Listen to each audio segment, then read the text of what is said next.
2008 সালের পর ফের পাকিস্তানের পাঞ্জাব প্রদেশে ফিরেছে বসন্ত উৎসব। ঘুড়ি ওড়ানোর চিরচেনা এই ঐতিহ্যকে বহু বছর ধরে লালন করে আসছেন পাঞ্জাবের মানুষ।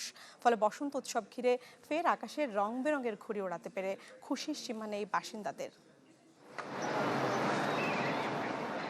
সবাই মিলে উড়াচ্ছেন ঘুড়ি, কেউ নেমেছেন রাস্তায়, কেউ ছাদে, কেউ বা আবার জড়ো হয়েছেন খোলা ময়দানে।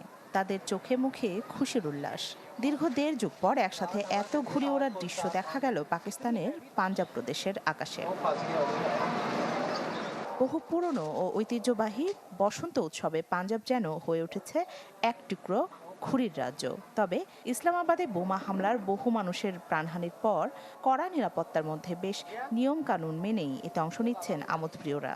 শুক্রবার থেকে শুরু হওয়া উৎসবটি শেষ হবে রোববার। সরকার এত বছর পর আবারও বসন্ত উৎসব পালনের সিদ্ধান্ত নিয়েছে। নিঃসন্দেহে এটি একটি ভালো উদ্যোগ। চারপাশে নানা রঙের ঘুড়ি দেখে সত্যি খুব ভালো লাগছে।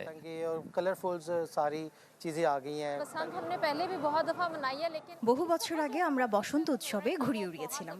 আবারও সেই একই আমেজ ফিরে এসেছে পাঞ্জাবে। আমার সত্যি খুব খুশি লাগছে।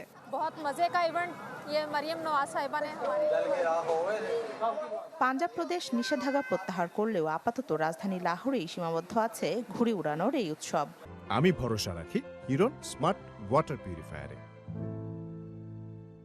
প্রশাসনের দেয়া বেশ কিছু নির্দেশনা মেনে এতে অংশ নিতে হচ্ছে বাসিন্দাদের।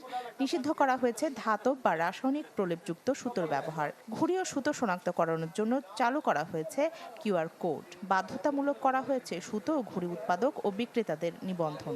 এছাড়া পথচারীদের যে কোনো ধরনের দুর্ঘটনা থেকে বাঁচাতে প্রায় 10 লাখ মোটরসাইকেলে বসানো হয়েছে নিরাপত্তা রড। এদিকে পুরনো উৎসবটি ফের চালু হওয়ায় চাঙ্গা হয়ে উঠেছে স্থানীয় রেস্তোরাঁ ও হোটেল ব্যবসা। লাভের মুখ দেখে খুশি ব্যবসায়ীরা। 2008 সালে ধারালো ও ধাতব নাইলনের সুতো ব্যবহারের কারণে মোটরসাইকেল আরোহী ও পথচারীদের বারবার মৃত্যু ও আহত হওয়ার ঘটনায় পাঞ্জাবে বসন্ত উৎসব নিষিদ্ধ করে তৎকালীন সরকার। এরপর থেকে আর পাঞ্জাবের আকাশে ডানা মেলেনি রং বেরঙের ঘুড়ি। বসন্ত একটি পাঞ্জাবি উৎসব যা ঘুড়ি উড়ানোর মধ্য দিয়ে পালন করে থাকেন পাকিস্তানিরা। পাঞ্জাবি ক্যালেন্ডার অনুযায়ী এটি মাঘ মাসের 5ম দিনে পালিত হয়। জানুয়ারির শেষ বা ফেব্রুয়ারির শুরুর দিকের এই উৎসব বসন্ত ঋতু সূচনার বার্তা দেয়। পাকিস্তানের পাশাপাশি ভারতের পাঞ্জাব অংশেও পালিত হয় বসন্ত উৎসব। রাখি জেসমিন, চ্যানেল 24।